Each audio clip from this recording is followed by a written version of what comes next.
Good morning. Hand today's going to be pocket 9. In this hand, it's a 5 NL game. Folds to the poster, who limps. I think this guy could have basically 100% of his range. We could probably eliminate a lot of hands. However, when we look at him, he limped first in 4 out of 6 hands. Hasn't raised at all from the button. The only time he's raised is from it's here once early position, 4 in mid position. He did that with 10s. I have a note on him for that. You've got cutoff. So I mean he's capable of raising. So I think what we're doing is, we could exclude hands, and we could add all of these as well. And we should add all of those, but you're going to see that this player, I'm going to add some of those. Yeah, I think those are probably going to be raises, but you're going to see that small blind ends up raising. So I only have one hand on him. Question is, what do people typically raise from the small blind? I'm going to say something like this. Pretty strong range. I think button usually has a wider range than small blind when a raise happens. But I'm going to go with this, pretty tight range. This is, almost 6%. We could add more pocket pairs. Definitely possible, but I think raising from the blinds is pretty unusual. And now it's on me. What do? Well, we've got a 3-bet range for small blind. We've got a 3-better call range from the small blind. I think versus this range, I don't like a 3-bet. Because if I raise, I don't think villain's going to fold anything. If he folds, it's going to be folding like ace-jack, maybe king-queen. So I don't really see a reason for 3-betting, which means that I think our call, we're going to have to shift our calling range. So, when we look at our call, we are adding, I think I would 3-bet queens. I think I'm raising those a much tighter range, and then I'm also tightening up on my calling range, because I'm thinking that this player is going to be tighter than usual.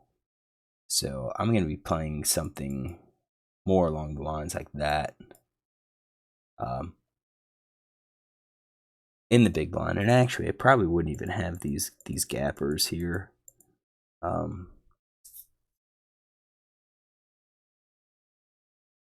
don't even think I'm using that. I just think villain's going to be so tight that we're going to have to really tighten up here. So maybe something like that. And then villain calls too. So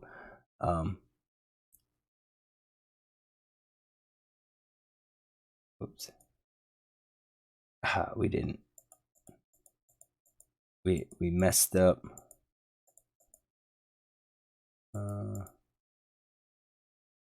Yep, that's what we said this guy's range was.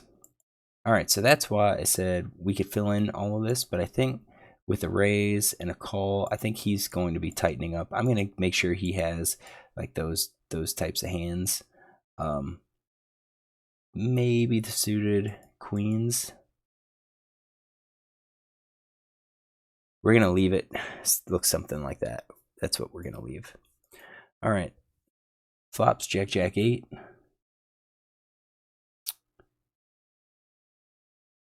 So probably isn't going to hit villain 5.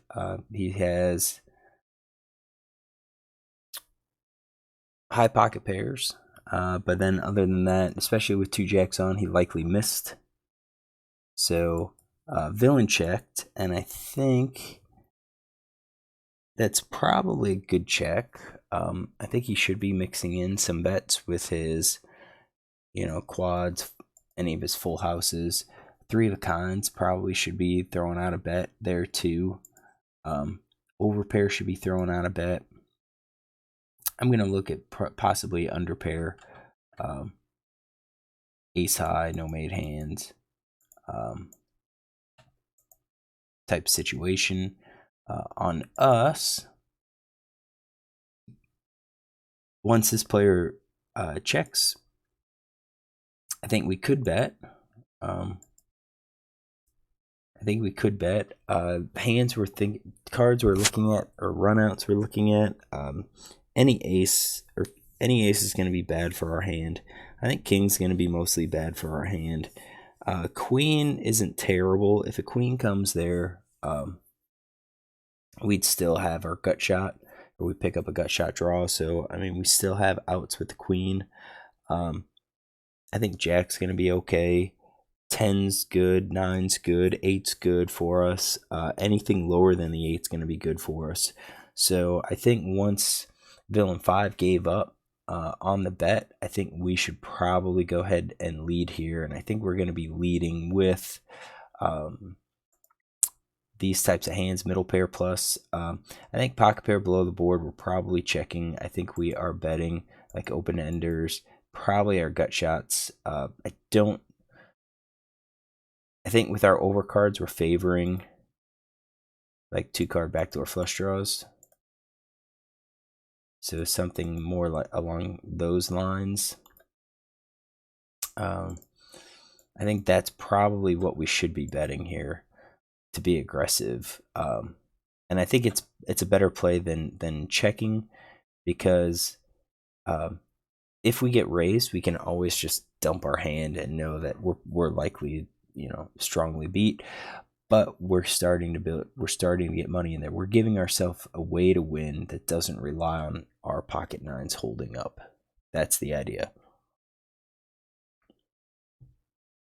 So we checked.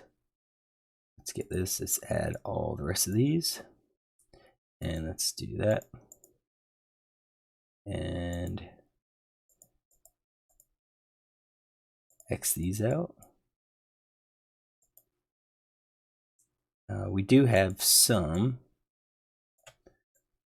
of these draws, that's for sure.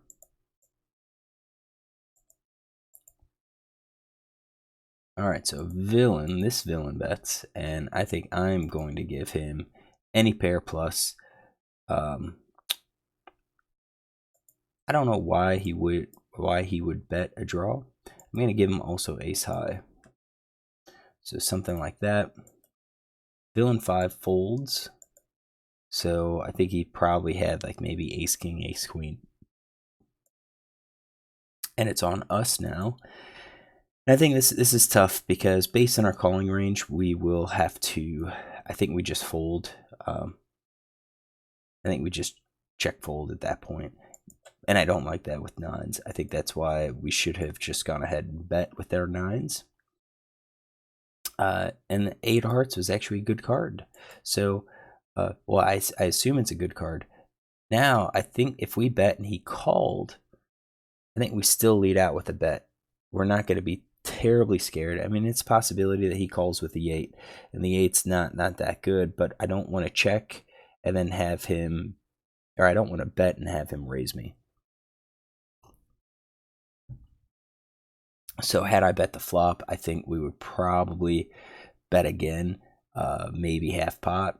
We're not gonna increase. We're not elevating at all. And if he folds, he folds. We get our pot. So we both check, and when he checks, I think there's a possibility that he does have a full house now. We're gonna say it's a. We're going to say, let's say 50% for these. Actually, no, we're going to say 75%.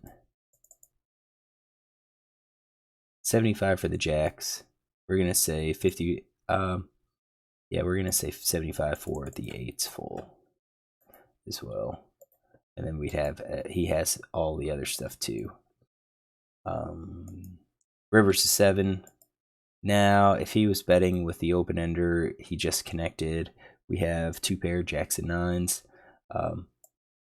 We check. he bets 5. I think it's a pretty clear fold for us.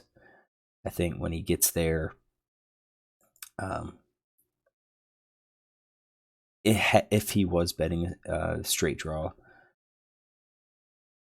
one of these 9-10s, then he got there. I think we just fold here and just be done with the hand. But I called, and he shows Jack Queen. He has that full house. So I don't like how I played this hand. I played it passively. I don't mind the call pre-flop because we assume villain's 5 is going to be pretty strong and he's not going to be folding anything. Yeah, we could raise, get the pot, and get plan to take it away, but he's going to be so much stronger than us that I think he has the range advantage compared to us. Yeah, we also have the same strong cards, but I think with 9s, it's probably a little bit better to check and entice another player into call with a much weaker range and then win the pot post flop. As played, I think we missed our bet. I think we bet our flop. Once the lead was given up, we bet the flop and continue with the turn, even though the 8's not the greatest. I did say 8 was a good card. I'm taking that back. I don't think 8 was the great card. I think if we bet the flop and get called, we could have been called with a jack. We could have been called with the 8, and now the 8 fills up. We bet small, and then on the river we check, and if he bets, we just fold at that point. As played, I don't like my call at all. I don't, question is, what do we beat? I don't think we really beat anything. We don't beat anything that he's representing except a bluff. And do players bluff at 5 NL? I don't think so. I think they typically have at least a pair, and in this case, that at least a pair is going to be a full house. So overall, I just do not like this hand. I think I misplayed it. All right, hopefully you enjoy this. If you do, look tomorrow for another one.